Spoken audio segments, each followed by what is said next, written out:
Баршаңызға сәлем достар, менің каналыма қош келдіңіздер. Бүгін сіздерге сникерс тортының арасына жағылатын карамельді жасау жолын үйретемін, және ең сәтті, ең оңай жолы.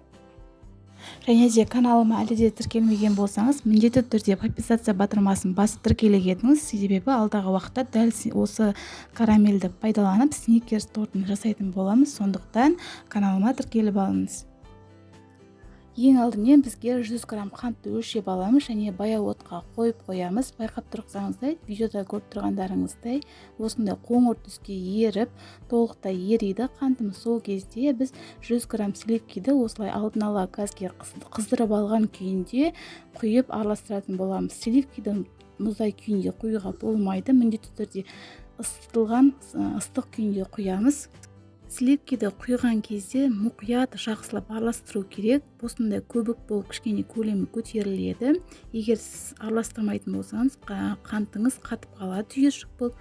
Сондықтан үздіксіз араластырып, біздің карамеліміз дайын болғанша осылай үздіксіз араластыра бересіз.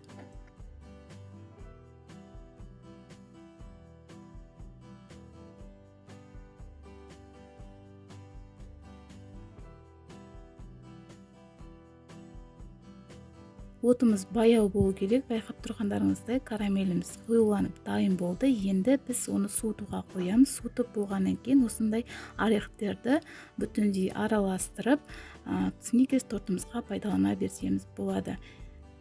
Видеода көріп тұрғандарыңыздай дайын болған карамеліміздің түсі өте әдемі, және сникерс тортын дәл осы карамельді пайдаланып жасайтын болсаңыздар өте дәмді шығады.